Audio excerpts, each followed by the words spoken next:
சொல்லிட்டு ஆரம்பிச்சிடலாம் தம்பி. தம்பி எனக்கு தெரிஞ்சது 4 லைன், அதுக்கு மட்டும் மியூசிக்கிறீங்க. மலையனூர் அங்காரியே காரி திரிசூலியே மலையனூர் அங்காரியே காரி திரிசூலியே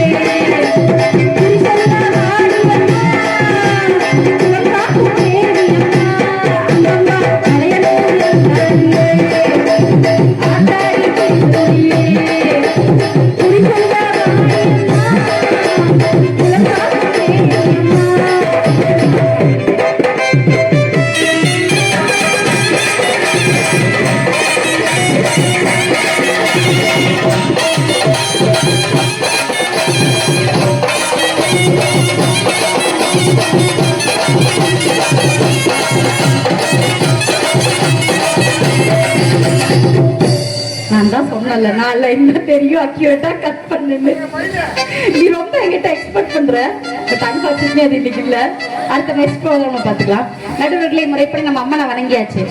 நடுவர்களே உண்மையா சொல்ல போனா அடுத்து நம்ம என்ன பண்ணணும், தமிழுக்கு வணங்குது இல்லைங்களா? நடுவர்களே தமிழன் புரியாத மொழி பேசுபவனை குருவாக பார்க்கிறான், சரியாக மொழி பேசுபவனை குருவென பார்க்கிறான். அவனை பொறுத்தவரை மம்மி, டாடி, அங்கிள், ஆன்டி என்பது கண்ணியம், அம்மா, அப்பா, அத்தை, மாமா என்பது அந்நியம். இனியும் வேண்டாம் இந்நிலை, தாயாம் தமிழை நேசிப்போம், தமிழர்களையும் நேசிப்போம். தாய்க்கும் தமிழுக்கும் தமிழர்களுக்கும் என்னோட முதற்கண் வணக்கத்தை சொல்லிட்டு, தமிழுக்கு வணக்கம் சொன்னா கை தட்டுவாங்க எல்லா ஊர்லயே. இந்த ஊர்ல கை தர மாட்டேங்க, கை தட்டுங்க பார்க்கலாம். ஏன்னா இவங்க 2 பேரும் தூங்க வச்சுட்டு போயிட்டாங்க. அதான் இந்த டீம் வந்தாவே கொஞ்சம் அப்படிதான் பாருங்க. நான் இங்க பேசிட்டு இருக்கிறேன், அம்மா நீங்க எல்லாம் பேசாத, நீங்க டீ குடிக்குமா, டீ குடிமா, நீ குடிக்குமா, ஏன்னா பேசி ரொம்ப களைப்பா இருக்கீங்க. நீங்க குடிக்க மாட்டீங்க நடுவர், நீங்க எப்பவுமே ஏன் கட்சி, அதனால நீங்க குடிக்க மாட்டீங்க. நடுவுலயே திருநெல்வேலினா அல்வா, திண்டுக்கல்னா பூட்டு, மதுரைனா மல்லி, பாண்டிச்சேரினா மல்லி, பாண்டிச்சேரினா மில்லி, நம்ம படைவீடு மக்கள்னாவே கில்லி நடுவர்களே, கில்லி நடுவர்களே. 5 5 10 நம்ம படை வீட்டு ஆண்கள்னாவே கெஸ்ட் நடுவர்களே, கெஸ்ட். நீ ரமாட்ட லைனுக்கு வந்துக்கற. தூங்க வச்சிட்டு போயிட்டாங்க. உண்மையா சொல்ல போனா மத்த ஊர் பெண்களுக்கும் இந்த ஊர் பெண்களுக்கும் என்ன தெரியுமா சார் வித்தியாசம்? மத்த ஊர் பெண்கள் எல்லாம் சிரிச்சாதான் அழகு, இந்த ஊர் பெண்கள் எல்லாம் முறைச்சாவே அழகு. உங்களை பத்தி தானே சொன்ன, ஏக்கா நீங்க எல்லாம் கை தர மாட்டீங்களா? எல்லாம் கை தட்டுக்கா. அதான் மத்த ஊர் ஆண்களுக்கு இந்த ஊர் ஆண்களுக்கு என்ன தெரியுமா வித்தியாசம்? இந்த ஊர் ஆண்கள் கிட்ட அன்பா பேசினா அல்வா கொடுப்பாங்க, வம்பா பேசினா அல்வா எடுப்பாங்க. அல்வா குத்துவாங்க, அது தெரியுமே. உங்களோட சிசிய பிள்ளைகளா இருக்காங்க. இந்த வாய்ப்பை எனக்கு வழங்கிய உங்களுக்கும் உங்களை எனக்கு அறிமுகப்படுத்திய ஆளினால் அவர்களுக்கு இந்த மேடையில மறுபடியும் ஒரு நன்றி சொல்லிட்டு, எங்க ஊர் பக்கமெல்லாம் ஒரு பழமொழி சொல்லுவாங்க, என்ன தெரியுமா? சிங்கம் சீக்கிர படுத்துதுன்னா எலி வந்து எகத்தாளம் பண்ணிட்டு போகுமாமா.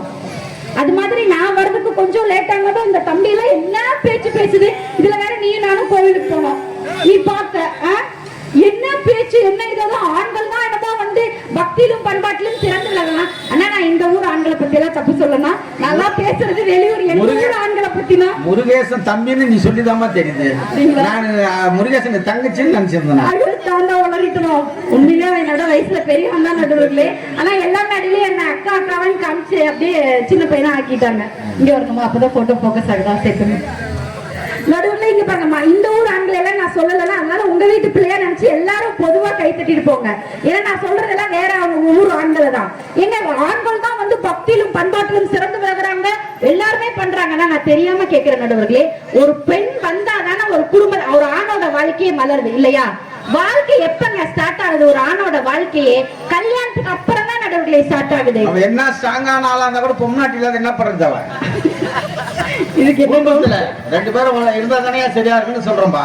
நடுவர்களே இதுக்கு என்ன கவுண்டர் கொடுக்கறது எனக்கு தெரியல, இதனால விட்டாலும் நான் உண்மையா சொல்ல பண்ணுங்க. எனக்கெல்லாம் எங்க வீட்டுக்காரர் ரொம்ப பிடிக்குங்க. இப்ப கூட நடுவர்களே என் உடம்பு தான் இங்க நின்று உங்க முன்னாடி பேசிட்டு இருக்குது, என் மனசு எங்க வீட்டுக்கார சுத்தியே பேசிட்டு இருக்குது, எங்க வீட்டுக்கார சுத்திட்டே இருக்குது. நல்லா ஃப்ளோல வர உங்களை பார்த்து பேசிக்கிறேன், இன்னைக்கு ஒரு அடிமை சிக்கிடுச்சு. ஏன் தெரியுமா நடுவர்களே? ஏன்னா அது நேரம் எந்த வீட்டுல சுத்திட்டு இருக்குதோ அப்படின்னு ஒரு கவலை தான் அவருக்கு. நினைப்பு நடுவில் நீங்க தப்பா நினைச்சுக்காதீங்க. எங்க வீட்டுக்காரர் எந்த வீட்டுல சுத்திட்டு இருப்பாரு, நீங்க ஒண்ணும் தப்பா நினைச்சுக்காதீங்க. எங்க வீட்டுக்காருக்கு 2 அக்கா 2 அண்ணன். அதனால அவர் அண்ணன் வீட்டுல இருக்காரோ தங்கச்சி வீட்டுல இருக்காரோ அப்படின்னு நினைச்சுதான் நான் கேட்க வந்தேன். இல்ல அப்படிலாம் இல்ல. ஒன்ன கட்டிட்டே போவோம் ஏதாவது பேசுறாங்க அவர்கிட்ட. உண்மையிலேயே சில பேர் நல்ல ஊரு நல்ல மக்கள். ஏன்னா சில ஊர்ல எல்லாக்கா என்ன பேசினாலும் சிரிக்க மாட்டாங்க. சிரிச்சாதாக்கா மூஞ்சி, சிரிக்கலைன்னா அது பேர் முகரக்கட்டை. அது நடுவில் உட்கார்ந்து இருக்கு அப்படியே அழகு அழகு செல்ல குட்டி நீங்க நல்லா வச்சு செய்யணும். முகரக்கட்டை நல்லா சிரிக்கணும். இல்ல மத்த ஊர்ல என்ன ஜோக் சொன்னாலும் சிரிக்கவே மாட்டாங்க, கை தட்டவும் மாட்டாங்க. நல்லா சிரிச்சீங்கன்னா நல்லா முடி வளரும். நல்லா கை தட்டுங்க, சிரிங்க, அப்பதான் எங்களுக்கு பேச்சு வரும்.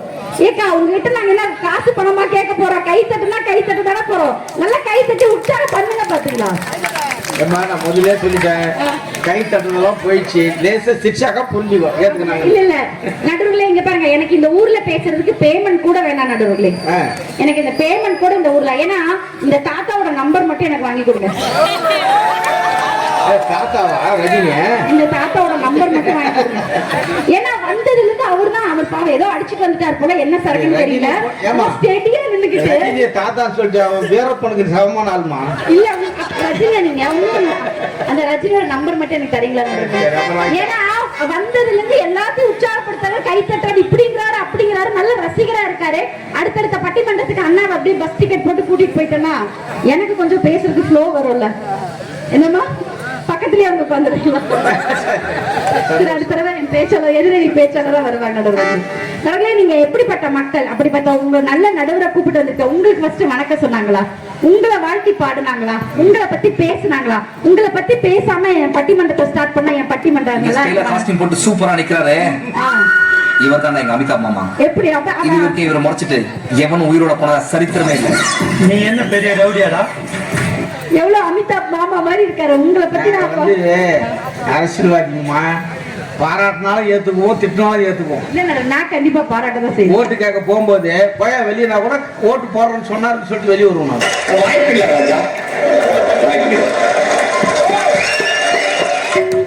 அவங்க பாராட்டிட்டாங்க. ஒரு 4 வரி கவிதை எழுதியிருக்காங்க, மட்டும் பாராட்டு.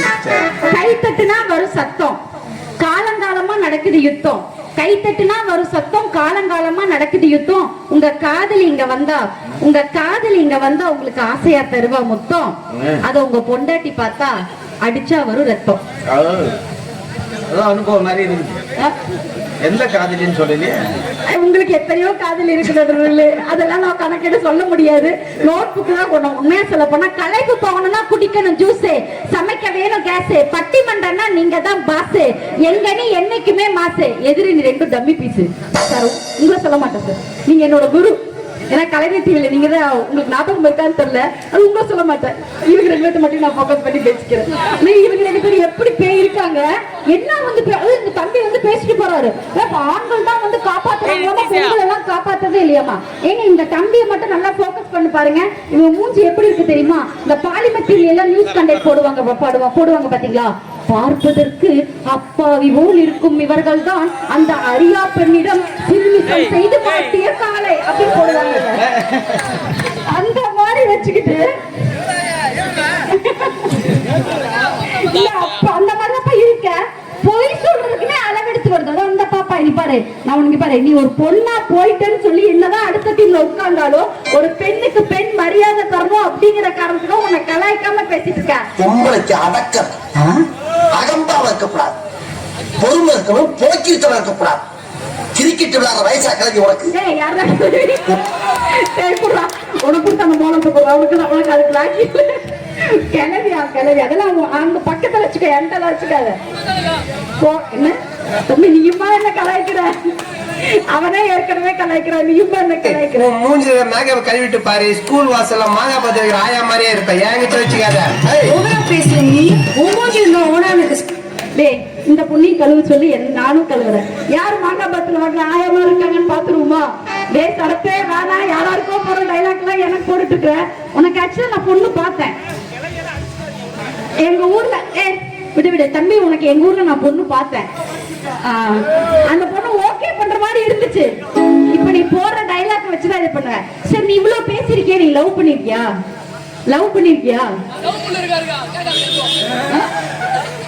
உன்னதான் கேக்குறேன், லவ் பண்ணிருக்கியான்னு. காதல் தோல்விய பார்த்த வேண்டி நானு ஃபர்ஸ்ட் லவ்ல தோட்ட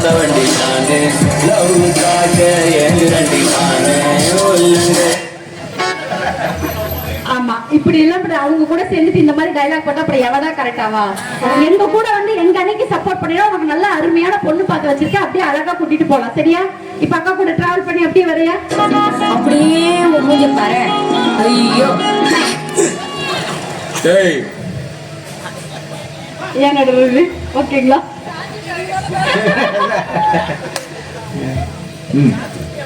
ஆமா, அப்படிதான் பேசணும். உங்களை மாதிரி அப்படியே டல்லாவே போறதுக்கு நமக்குள்ளே முக்காலில உட்காரலாம், நாக்காலில உட்காரலாம், தக்காளியில உட்கார முடியுமா? முடியும்னு பேசிட்டு போய் ரெண்டு உட்கார்ந்துருக்கு. ரெண்டு பேரும் பேசிட்டு போய் உட்கார்ந்துட்டு என்ன பேச்சு? நடுவுல பெண்களை எல்லாரும் சக்தி சக்தின்னு சொல்லுவாங்க. ஏன் தெரியுமா நடுவுகளே? சகதி மாதிரி இருக்கிற ஒரு ஆணோட வாழ்க்கையில கூட பொட்டு வச்ச ஒரு பொண்ணு வந்தா சகதிய கூட சக்தியா மாத்துற சக்தியும் வலிமையும் அவகிட்ட இருக்கிறங்காட்டி தான் அவளை எல்லாரும் சக்திம்பாங்க. ஏன்னா எல்லாமே இந்த திருவிழா நடத்துற ஆண்களா இருக்கட்டும், கோபுரம் கட்டுறது ஆண்களா இருக்கட்டும், எல்லாமே ஆண்களா இருக்கட்டுங்க. ஆனா திருவிழா அன்னைக்கு நாங்க மட்டும் மஞ்சள் கலர் புடவைய கட்டிக்கிட்டு தலையில அந்த பூக்குடைய வச்சுக்கிட்டு அப்படியே அழகா அந்த நடந்து போனாதான் அந்த திருவிழாக்கே அழகு நடுவுல இல்லையா? திருவிழாக்கு அழகு, ஊருக்கு அழகு, பாக்குறதுக்கு அழகு. சார் இங்க பாருங்க, ஒரு திருவிழான்னு வருதுன்னு வச்சுக்கோங்க, எல்லா பசங்களும் அங்க ஆஜராயிருவாங்க. எதுக்கு? அம்மாவை பார்க்க வராங்கன்னு நினைக்கிறீங்களா? அம்பாவை பார்க்க வர சாக்கில அப்படியே அவளால பார்க்கலாங்கிறதான் சொல்ல வராங்க. சார் நாங்களாம் இல்லைன்னா திருவிழாவே இதாகுமா? ஆடுங்கடா மச்சான் ஆடுங்கடா, அழகான பொண்ணு பார்த்துட்டு இருங்கடா, ஓடுங்கடா மச்சான் ஓடுங்கடா, பாவாடை பின்னடா ஓடுங்கடா, குத்த வச்ச பொண்ணியெல்லாம் அந்த பொண்ணதான், மத்த பொண்ணியெல்லாம் இங்க நாம பொண்ணுதா, கை கட்டி தூக்குது ரெண்டு கண்ணுதா, வேண்டான்னு கேட்க வேண்டான்னு சொல்ல யாருமே இல்லை இல்லை உங்களாலதான். அப்படின்னு நாங்க வந்தாதான் நடுவுல திருவிழாவே அழகாகுது. வந்தாதாம்மா திருவிழா. ஆடி மாசம் கூட வெள்ளிக்கிழமை நீங்க வந்தாதான் உங்களுக்கு பார்க்கறதுக்கு 4 பேர் வரான். இல்ல இதுல வர நீங்க என்ன சொல்றீங்க? சபரிமலைக்கு ஆண்கள் எல்லாம் 48 நாள் விரதம் இருந்து பள்ளிக்கட்டு சபரிமலைக்கு விரதம் இருக்காங்களா? உண்மையா ஒத்துக்கிறேங்க. உண்மையிலேயே வந்து இந்த கலியுகத்துல கூட 48 நாள் விரதம் இருந்து ஐயப்பனை தரிசிக்கிறது பெரிய விஷயம். அப்படிப்பட்ட ஆண்களுக்கு நான் உண்மையா நன்றி சொல்லிக்கிறேன். ஆனா ஒன்னே ஒண்ணு நடுவர்களே, நான் தெரியாம கேட்கிறேன். என்னைக்குமே ஐயப்ப மாலை போட்டிருக்க வீட்டுல உங்க எல்லாத்துக்கும் தெரியும், ஐயப்ப மாலைக்கு வீட்டுக்கு போய் சாமி குளிச்சுட்டு வந்தோம்னா சாமி பூஜை ஒண்ணு இல்லம்மா, ஐயப்பன் கோயிலுக்கு போனவங்க வந்து வரும்போதே நீங்க என்ன பண்ணீங்க, அவங்க வீடு வந்து சேர்ற வரைக்கும் மொழிவி கழுவி பக்தியோட இருப்பீங்க. போனவங்க வரும்போதே புத்தாள் தெரிய மாலை கட்டிட்டு டாஸ்மார்க் பார்த்துருவாங்க. வேற ஒண்ணும் இல்ல. இல்ல நடுவுல எங்க பாருங்க, ஐயப்ப மாலை போட்டிருக்க எல்லா சாமி வீட்டுக்கும் தெரியும், சாமி குடிச்சிட்டு பூஜை முடிச்சிட்டு பூஜையில இருந்து வந்தானே என்ன தெரியுமா சாமி கேட்பாரு? ஒரு ஸ்ட்ராங்கான ஒரு டீ போட்டு கொடுன்னு தன்னோட வைஃபை பார்த்து கேட்பாங்க. அப்ப அந்த அவங்களுக்கு சாமிக்கு வந்து அந்த டீ போட்டு கொடுக்கணும்னு வச்சுக்கோங்க. சாமி 4 மணிக்கு எந்திரிக்குதுன்னா உங்க வீட்டு பொம்பளையா இருக்க எத்தனை மணிக்கு தெரியுமா எந்திரிக்கணும்? 3 மணிக்கே எந்திரிச்சு. ஏன் தெரியுங்களா நடுவுல? ஒவ்வொரு தடவையும் ஐயப்பனுக்கு மட்டும் சமையல் பண்ணும்போது குளிச்சுட்டு தான் சமையலையே ஆரம்பிக்கணும். 4 மணிக்கு சாமி எந்திரிச்சா 3 மணிக்கே எந்திரிச்சு குளிச்சுக்கிட்டு அந்த மார்கழி மாச குளிர்ல குளிச்சுக்கிட்டு முதல்ல அடுப்பு கத்துக்கிறது பெண்களா ஆண்களா நடுவுல? நாங்க தானே. அப்ப பக்தி எங்க இருக்கு? எங்க கிட்ட தானே. அது அன்பு சார் வந்து அழகா சொல்லிட்டு போற. அந்த காலத்திலேயே சொன்னாங்க, அம்மா கையில குடுத்து போட செல்லக்கண்ணு அப்படின்னு தான் சொல்லி வச்சிருக்காரு. பொண்டாட்டி கையில குடுத்து போட செல்லக்கண்ணு சொல்லி வச்சாரான்னு கேட்டாரு. நல்ல கேள்விதான் சார். ஆனா நான் என்ன டவுட்னா, உங்க அம்மாவும் உங்க அப்பாவுக்கு பொண்டாட்டி தானே சார்? மருமகளா வந்தவங்க தான் அம்மா ஆயிருக்கிறாங்க. அவரும் அப்போ ஒரு வழியில பொண்டாட்டியா இருந்தவங்க தானே. அப்ப எப்படி பார்த்தாலும் பெண்கள் கிட்ட தானே கொடுக்கணும். தாய்ங்கிறதே பெண் தானே. மெஜாரிட்டி உங்களுக்கு தான் மெஜாரிட்டி. நடுவுல இங்க பாருங்க, ஒண்ணு இல்ல ஒரு வீட்டுல ஆம்பளை குழந்தை பிறக்குதுன்னு வச்சுக்கோங்க, என்ன தெரியுமா சொல்லுவாங்க? கொல்லி போட மகன் பிறந்துட்டாண்டா அப்படின்னு தான் சொல்லுவாங்க. ஒரு பிறக்கும் போதே ஒரு ஆளை சாகடிக்கிறதுக்கு பாக்குறது ஆம்பளை பிள்ளைங்க. ஆனா பொம்பளை பிள்ளைங்க நாங்கெல்லாம் பிறந்துட்டா என்ன தெரியுமா சொல்லுவா? டே எங்க வீட்டுல மகாலட்சுமியே வந்து பிறந்திருக்காடா, எங்க அம்மாவே வந்து பிறந்திருக்காடான்னு சொல்லுவாங்க. நடுவுல எப்பவுமே கொஞ்சம் தூக்குத்தம்மா. கண்டிப்பா நடுவுல கண்டிப்பா எங்களுக்கு தான். உண்மையா சொல்ல போனா, நீங்க கடவுளிடம் வரம் கேட்டு குழந்தை பெற்றால் ஆண் குழந்தை பிறக்கும். அந்த கடவுளே வந்து பிறந்தாதான் சார் பெண் குழந்தை பிறக்கும். நாங்கெல்லாம் கடவுளே வந்து பிறந்தாதான் சார் பெண் குழந்தை பிறக்கணும். அப்படிப்பட்ட பெண் குழந்தைகள் இன்னைக்கு எப்படி இருக்கு? அதனாலதான் ஒரு கவிஞர் அழகா பாட்டுல சொன்னா, வாயாடி பெத்த புள்ள வரப்போற நல்ல போல யாரிவர் யாரிவர் கையில சுத்துது காத்தாடி என்னதான் கலரா கண்ணாடி அம்புக்கு வந்து நிப்பா யாரிவர் யார் இந்த தேவதை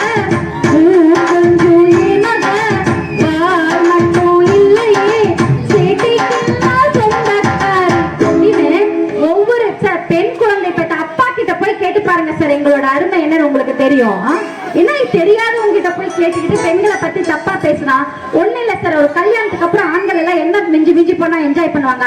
ஒரு அழகான பொண்ணு ரோட்ல போகுதுன்னு வச்சுக்கோங்க, அந்த பொண்ணை பார்த்து பாடுவாங்க. என்ன பாட்டு? குன்றத்தில கோயிலு கட்டி கும்பாலம்மா கும்மிய வச்சு நான் கோயிலு கட்டி கும்பிட போற நெஞ்சில ஏ அஞ்சல அப்படின்னு எப்ப கல்யாணத்துக்கு முன்னாடி எங்களை பார்த்தா கோயில் கட்டி கொண்டாடுவாரு.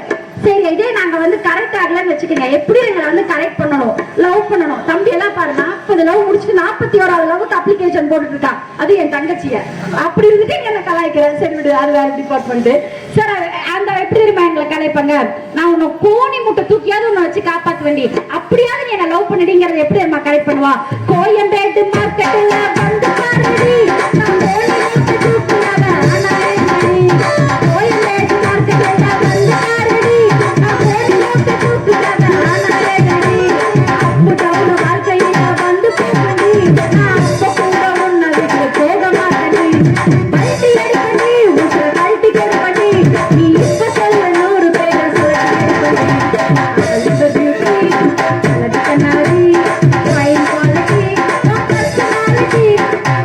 அப்படின்னு கோணி முட்டை தூக்கியாவது நான் உன்னை காப்பாத்துறேன்னு சொல்லிட்டு கல்யாணம் பண்ணிட்டு, நாங்களும் இவங்க எல்லாம் கல்யாணம் பண்ணா நம்மள மகாராணி மாதிரி வச்சிருப்பாங்கன்னு போய் நம்பி கல்யாணம் பண்ணா, எங்களை கல்யாணம் பண்ணி 3 மாசத்துல என்ன தெரியுமா சார் பாட்டு பண்ணாங்க?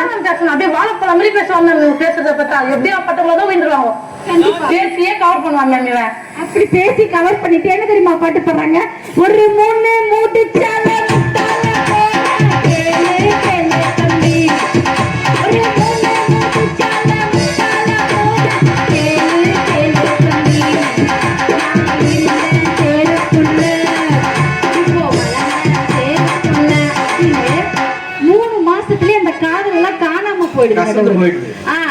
எதுக்கு? நாங்களும் அப்படி இல்லையா சார்? நாங்களும் எங்களுக்கும் அஜித் மாதிரி ஒரு மாப்பிள்ளை வேணும், விஜய் மாதிரி ஒரு மாப்பிள்ளை வேணும் தான் சார் நினைக்கிறோம். ஆனா வரது பூரா அனுமனிய குண்டா மாதிரியும் நீங்க அண்டா மாதிரியும் தான் வருது. நாங்க கூட நினைக்கிறோம் நயன்தாரா மாதிரி ஐஸ்வர்யா மாதிரின்னு சொல்லிட்டு அந்த மாதிரி வருது. ஆனா நாங்க எப்படி தெரியுமா? எங்க கட்டினா எங்க மாமாவை எங்க வீட்டுக்காரையே நாங்க அஜித்தாவோ விஜயாவோ நினைச்சு மாறுவோம் சார். மாத்தி நாங்க வாழ்றது இல்லையா? சரி, எங்களுக்கு எப்பேற்பட்ட விஜய் என்ன அஜித் என்ன எங்க மாமா தான் சார் அப்படின்னு அவ்வளவே சார். சேர சோழ பாண்டியர் தான் வந்து வீரத்துக்கே வந்து அதிகமா பேர். அஜித்தா இருந்தா விஜயா இருந்தா அவன் லேகி சாப்பிடாது இருக்கணும். நான் இல்ல, இதுக்கு காரணம் நான் இல்ல சார். அப்படி இருந்தா நான் ஒரு சப்ப ஃபிகரை கூட நாங்களாம் எப்படி தெரியுமா எங்களுக்கு மாமாவா வந்துச்சு வச்சுக்கலாம். அந்த ஏன் என்ன பத்தி விசில் அடிக்குது? நான் அழகா இருக்கேன் கேட்டியா?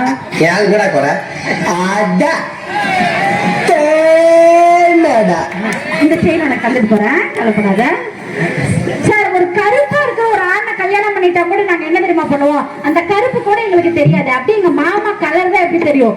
உன்னை கண்ட நாள் முதல்ல பெற்ற பொட்டு கருப்பு தான், பின்னாலில கட்டோரிகள் கருப்பு தான், பூக்களையில் தேடினா பூவின் கருப்பு தான், அன்று முதல் எனக்கு தான் பூக்கள் மீது நெருப்பு தான், பாவாட கட்டி கட்டி படுந்த சடம் கருப்பு தான். அப்படின்னு கருப்பை கூட ரசிக்கிறது நாங்க தானே நடுவே இல்ல. அந்த நம்பி வந்து சொல்லிட்டு போறாரு, புடவையெல்லாம் அதிகமா வச்சிருக்கோம், நாங்க தான் புடவை வாங்குறோம் நகை வாங்குறோம், புடவை வாங்குறோம் நகை வாங்குறோம். நான் தெரியாம கேக்குறேன், உண்மையிலேயே பெண்களோட ஒவ்வொரு பீரோவையும் நீங்க ஓபன் பண்ணி நீங்க பாக்கலன்னா ஓபன் பண்ணி பாருங்க. கண்டிப்பா ஒரு மினிமம் ஒரு 100 புடவையாவது இருக்கும். 100 புடவைக்கு கம்மியா இருக்கவே இருக்காது. 100 புடவையாவது இருக்கும். நாங்களாம் ஏன் வாங்கி வைக்கிறோம்? இல்ல எங்க வீட்டுக்காரர் வாங்கி கொடுத்தாரு. ஏன்னா எங்க அண்ணன் எங்க அப்பா எங்க அண்ணன் தம்பிக்கு வாங்கி கொடுத்து நாங்க வச்சு கட்டுறோம். எங்க அண்ணன் தம்பி வாங்கி கொடுத்து வச்சு கட்டுறதுக்கே நீங்க இவ்வளவு ஃபீல் பண்ணா, நீங்க உங்க கை காசு போட்டு வாங்கி கொடுத்தா என்ன பண்ணுவீங்க? அண்ணன் தம்பிங்க 100 படம் வாங்கி கொடுக்குறாங்க. உங்க வீட்டுக்காரங்க அண்ணன் தம்பிகளுக்கு விசேஷத்துக்கு வச்ச படம் 200 இருக்கும். இன்கமிங் மட்டும்தானோ அப்படிதான் நாங்க வாழ்ந்துகிட்டு இருக்கோம். இதுல வேற வந்து அவங்க வந்து சொல்லிட்டு போறாங்க, நாங்களாம் மேக்கப் பண்றதுக்கு 1/2 மணி நேரம் ஆச்சு, மேக்கப் பண்றோம் சார். அழகா இருக்க எங்களை மாதிரி பெண்களுக்கு தானே மேக்கப் பண்ண முடியும். இந்த மூஞ்சிக்கு என்ன மேக்கப் பண்ணாலும் அப்படியே தான் இருக்க போகுது. மேக்கப் பண்ணக்கூடிய வசதி உங்களுக்கு இருக்குது, எங்களுக்கு என்ன இருக்குது மேக்கப் பண்றதுக்கு? மேக்கப் பண்றதுக்கு இருக்கிறது, நீங்க மேக்கப் பண்ணணும். அப்படியே பண்ணாலும் கொஞ்சமாவது அழகா இருக்கணும்னு சொல்ல வர. உங்களை தவிர்த்து மூஞ்சப்பா மூஞ்சியும் முகர கட்டுங்க.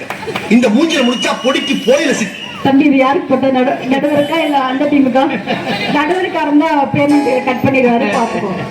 நடுவுல இன்னைக்கு இங்க பாருங்க, அந்த காலத்துல கூட நீங்க எடுத்துங்க, தான் கணவன் காணாத இந்த உலகத்தை தானும் பார்க்க கூடாது அப்படின்னு கண்ணிலேயே அந்த துணி கட்டிட்டு வாழ்ந்தாங்க காந்தாரி. தான் கணவனுக்காக யமன்கிட்டயே போராடி தான் புருஷ உயிரை திருப்பி வாங்கினாங்க சத்தியவான் சாவித்ரி. தான் புருஷன் செய்யாத தப்புக்கு தான் கணவனுக்கு ஒரு தண்டனை கொடுத்துட்டாங்க அப்படின்னு மதுரையே எரிச்சா கண்ணகி. இப்படி அந்த காலத்துல இருந்து இந்த காலத்து வரைக்கும் பெண்களுக்கு தானே தம்பி தம்பி அங்க என்ன கிசு கிசு இப்ப எரிச்சு இந்த பயர் கேஸ்ல புக் பண்ணி உள்ள தட்டு இருப்போம். இல்ல நடுவுல நான் என்ன கேக்குறேன்னா, நாங்க தானே அந்த காலத்துல இருந்து இந்த காலத்து வரைக்கும் இது பண்ணிட்டு இருக்கோம். ஒண்ணு இல்ல நடுவுல, நான் உங்ககிட்ட நீங்க எவ்வளவு பெரிய நடுவர் அறிவாளி, உங்களை பார்த்து ஒரு கேள்வி கேக்குறேன். புருஷன் அடிச்சா தப்பா? புருஷனை கட்டின புருஷன் அடிச்சா தப்பா? தப்பு இல்ல, தப்பு இல்ல. எல்லாரும் புருஷனை அடிங்கக்கா. ஏன் தெரியுமா? திருவள்ளுவர் கூட 2 அடியில வாழ்க்கையில புரிய வைப்பாரு. ஆனா பொண்டாட்டி ஒரே அடி மண்டையில போட்டு வாழ்க்கைய புரிய வைப்பாங்க. ஒரே அடியா ஓய்ச்சு. சரி, இப்ப நான் நீங்க இந்த ஆப்போசிட்டா கேட்டங்காட்டி நான் சொல்ல வரேன். உங்ககிட்ட ஒரு பைக் நீங்க வச்சிருக்கீங்க, நீங்க நல்லா போய்கிட்டு இருக்கீங்க, பெட்ரோல் இருக்கு, எந்த பிரச்சனையும் இல்ல. ஆனா திடீர்னு போறப்ப பைக் நின்றுச்சுன்னு வச்சுக்கீங்க, பைக் நின்றுச்சுன்னு வச்சுக்கீங்க, பைக் ஸ்டார்ட் ஆகல, என்ன பண்ணுவீங்க? பைக் ஸ்டாப் பண்ணா மெக்கானிக் தான் கூப்பிடணும். பைக் வந்து ஹிட் பண்ணி அடிப்பீங்களா அடிக்க மாட்டீங்களா? ஃபர்ஸ்ட் உடைச்சு பாப்போம். எத்தனை தடவை அடிப்பீங்க? அந்த பைக் ஸ்டார்ட் ஆகிற வரைக்கும் அடிப்பீங்களா அடிக்க மாட்டீங்களா? ஏக்கா 1.5 லட்சம் ரூபாய் வாங்கி ஒரு காசு கொடுத்து வாங்கின பைக் இவர் பேச்ச கேட்கலன்னா இவர் போட்டு அடி அடின்னு அடிப்பாராம். ஆனா நான் என் புருஷனை 5 லட்சம் ரூபாய் வரதட்சணை கொடுத்து 50 நகை போட்டு தட்டுக்கு வழி இல்லாம இருக்கிறாங்க இவங்க வீட்டுல. ஒரு தட்டு கூட எங்க அப்பனாத்தா வாங்கி கொடுத்து பாயிலிருந்து எல்லாமே லொட்டு லொசுக்கு எல்லாம் வாங்கி கொடுத்த உங்க வீட்டுக்கு நாங்க வரமே. அப்படிப்பட்ட எங்க வீட்டுக்காரங்க நான் உட்கார்னா உட்காரணும், நில்லுனா நிக்கணும், செத்து சாகணும்னா சாக வேண்டாமா? அந்த ஆளெல்லாம் நிறைய ஆண்களுக்கு ஸ்டார்டிங் ட்ரபிள் ஒதுங்க ஸ்டார்ட் ஆக தம்பி ரொம்ப போகுது. நடுவில் இங்க பாருங்க, எங்களுக்கெல்லாம் கல்யாணத்துக்கு முன்னாடி அதுவும் எப்ப பார்த்தாலும் ஒரு பெண்கள் மேல ஒரு குற்றச்சாட்டு தான். என்னமோ நாங்க வந்து நடுவர் கூட சொன்னாரு, நாங்க வந்துதான் என்னமோ குடும்பத்தை பிரிச்சுட்டோம். நான் தெரியாம கேட்கிறேன், என்ன எங்க அப்பனா தாவுக்குல எல்லாம் குடும்பத்தை பிரிப்பது எப்படி கோர்ஸா படிச்சுட்டு வரோம். ஏன்னா வர்ற வீட்டுல மாமியார் ஒழுங்கா இருந்தா நாங்க ஏன் குடும்பத்தை பிரிக்கிறோம்? நாங்க ஏன் குடும்பத்தை பிரிக்கிறோம்? நாங்க ஒற்றுமையா இருக்கதானே ஃபர்ஸ்ட் வரோம். சார், எங்க வீட்டுல எல்லாம் எங்க அப்பா எங்களை டாடி லிட்டில் பிரின்சஸா வச்சு வளர்த்துவாரு. சமையல் கட்டு ரூமுக்கே நாங்க போனதில்லை.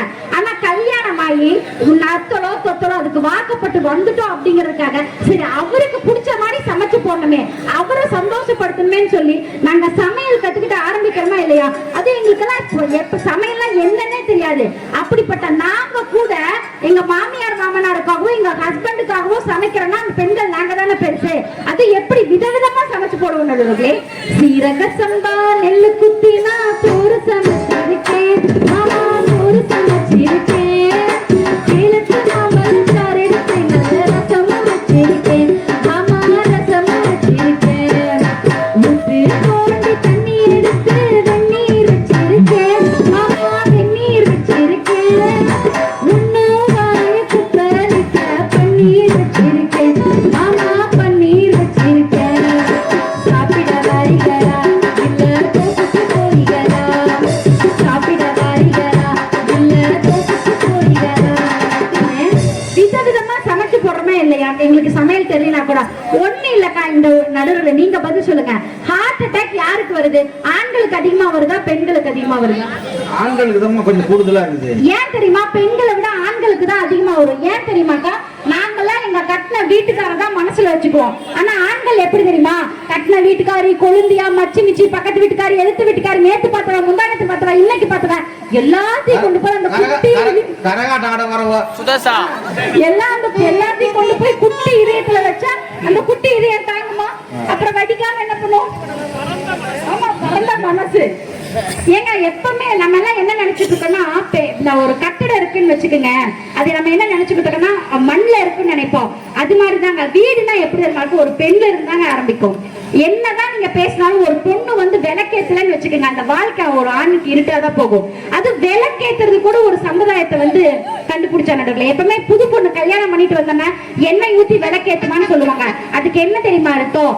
எண்ணெய் திருத்தி நான் ஏதாவது தப்பா நடந்து நடந்துகிட்டா கூட இந்த குடும்பத்துக்காக என்னையே நான் திருத்தி விளக்கேத்தி உங்க குடும்பத்துக்கு விளக்கத்தை கொண்டு வருவேன், வெளிச்சத்தை கொண்டு வருவேன்னு சொன்னது பெண்கள் தானே, நாங்க தானே நடுவுகளே. என்ன பேச்சு பேசிட்டு போறாங்க? அது சரி விட நடுவுகளே. பெண்கள் பொண்டாட்டிய கூட பிடிக்காத ஆண்கள் இருக்காங்க. ஏன்னா யாருக்குமே பொண்டாட்டிய பிடிக்காது, லவ்வரை பிடிக்காது. ஏன்னா லவ்வரால பாதிக்கப்பட்டவங்க நிறைய பேர் இருப்பாங்க, மனைவியால பாதிக்கப்பட்டவங்க இருப்பாங்க. ஆனா அம்மாவை பிடிக்காம யாராவது இருப்பாங்களா சார்? இந்த உலகத்துல அம்மாவை பிடிக்காத ஒரு ஜீவன் இருக்காது. நாய்க்கு கூட பிடிக்கும். கண்ணதாசன் கிட்ட தான் போய் கேட்டாங்களா, அம்மானா யாரு? அம்மாவை பத்தி ஒரு கவிதை எழுதுன்னு அழகா சொன்னாரு. உள்ளே உயிர் வளர்த்து உதிரத்தால் பால் கொடுத்து அள்ளிடும் போதெல்லாம் அன்பையை சேர்த்தனைத்து சொல்லை தனக்கென்றும் சுகமெல்லாம் பிறர்க்கென்றும் சொல்லாமல் சொல்லிவிடும் தேவதையின் கோயில் அது. பண்டு தெரியாத மிருகம் பிறந்தாலும் பால் கொடுக்கும் கருணை அது. பிடித்த பிடிச்சோறு தனக்கென்று இல்லாமல் கொடுக்கின்ற தெய்வம் அது. அது தூய்மை, அது வாய்மை, அதன் பெயர் தான் தாய்மை. அதை ஒப்புக்கொள்வதே நேர்மை சொல்றார் கண்ணதாசன். சார், எந்த வீட்லயும் சூடா இருந்தா அப்பா சாப்பிடுவாரு, கொஞ்சம் சுவையா இருந்தா தங்கச்சி சாப்பிடுவா, அது கூட 2 தக்காளி சட்னி இருந்தா எக்ஸ்ட்ராவா 2 தோசை அக்கா சாப்பிடுவா. ஆனா மிச்சம் இருந்தா மட்டும்தான் சார் அம்மா சாப்பிடுவா. இந்த உலகத்திலேயே எல்லாத்துக்கும் கொடுத்துட்டு சாப்பிடணும்னு நினைக்கிறது அம்மாவா இல்லையா? அம்மா மட்டும் தானே. அப்படிப்பட்ட அம்மாவும் பெண்கள் தானே. அப்படிப்பட்ட பெண்கள் இல்லாம இந்த உலகத்துல இருக்குமா? எல்லாரும் நம்ம நினைப்போம் கோயில்ல தான் சாமி இருக்கு, கோயில்ல போய் கும்பிடுவோம். சாமியே எங்க வீட்டுல இருக்குன்னு அழகா சொன்னா. தாய் என்ற ஒரு தெய்வம் வீட்டோட இருக்கு, நீ தனித்தனியா கோயில் குளம் அலைவதுதான் இருக்கு. அம்மாவின் பாதத்தில் கற்பூரம் கொடுத்து நீ ஆனந்த கண்ணீரில் அபிஷேகம் நடத்து அப்படின்னு தாய தெய்வமா பாக்குறாங்களா இல்லையா? ஒண்ணு இல்ல நடக்கல. இன்னைக்கு ஒரு கல்யாணமாய் ஒரு வீட்டை விட்டு நாங்க வந்தோம்னு வச்சுக்கோங்க, நாங்க எங்க சொந்த வீட்டை விட்டுட்டு, சொந்த நகரத்தை விட்டு, எங்க சொந்த பழக்க வழக்கத்தை எல்லாம் விட்டுட்டு, எங்கேயோ யாருன்னே தெரியாம ஒரு 10 நிமிஷத்துக்கு முன்னாடிதான் கழுத்துல தாலியா வந்த பாப்பா சொன்ன மாதிரி எல்லா குலதெய்வ கோயிலுக்கு போலாமாங்க. நம்மளும் கல்யாணம் முடிச்ச சந்தோஷத்துல நாங்க எங்க குலதெய்வ கோயிலுக்கு தான் கூட்டிட்டு போறாங்கன்னு சந்தோஷமா போவோம். அங்கிருந்து ஒருத்தர் வந்து சொல்லுவாரு, அம்மா உன் குலதெய்வம் இல்லம்மா, கல்யாணத்துக்கு அப்புறம் உனக்கு குலதெய்வத்தையே மாத்திடுவாங்க. ஏன்னா தாலி கட்டி 10 நிமிஷம் தானப்பா ஆச்சு, அதுக்குள்ள மாத்தியாச்சு பாப்பா. இருந்தாலும் பரவாயில்ல, தன் கணவர் வீட்டு குலதெய்வத்தை எடுத்து எப்படி தெரியுமா ஒவ்வொரு கல்யாண பெண்ணும் புருஷ வீட்டுக்கு போறான். அண்ணே போய் வரவா, அழுது போய் வரவா, அண்ணே போய் வரவா, மாமரமே போய் வரவா, அணிலா வீச கொண்ட அண்ணே உன்னை விட்டு புலிவால் வீச கொண்ட புருஷனோட போய் வரவா, சட்டப்படியாம் பழகி உங்களை எடுத்தானே, உங்களை கொண்டவளை கொண்டாடிட்டு எடுத்தானே, வண்டி மாடி எட்டு வச்சு முன்னே போகுதம்மா, வாக்கப்பட்ட பொண்ணு பணம் பின்னே போகுதம்மா அப்படின்னு ஒவ்வொரு பெண்களும் இன்னைக்கு போய்கிட்டு இருக்காங்களா இல்லையா? நடுவுல இன்னைக்கு பாருங்க, ஒவ்வொரு ஆண்மகனோட வாழ்க்கையிலும் 20-25 வயசு வரைக்கும் அம்மான்னு ஒரு பெண் இருப்பா, 25 வயசுக்கு மேல மனைவின்னு ஒரு பெண் இருப்பா, ஒரு 30-35 வயசுக்கு மேல மகன் ஒரு பொண்ணு இருப்பா. அம்மா சொல்லி கேட்காத ஒரு ஆண் கூட, மனைவி சொல்லி கேட்காத ஒரு ஆண் கூட தன் குழந்தை சொல்லும், அப்பா சிகரெட் குடிக்காதப்பா, உன் பக்கத்துல வர முடியலப்பா அப்படின்னு சொன்னா அப்பவே அந்த சிகரெட்டை விடுவான் பாருங்க. ஒரு கெட்ட ஆண்மகன் எவ்வளவு பெரிய கெட்ட பழக்க வழக்கத்தோட இருந்தாலும் ஒரு குழந்தை சொன்ன ஒரு வார்த்தைக்காக மறு வார்த்தை பேசாம அந்த பழக்கத்தை விடுற சக்தி யார்கிட்ட இருக்கு? பெண்களாகிய எங்கிட்ட தாங்க இருக்கு. தியேட்டர்ல ஓடுற விளம்பரத்தை பார்த்துருக்கிற கரெக்டா இல்ல நடுவுல அது உண்மையான உணர்ந்திருக்கேன்.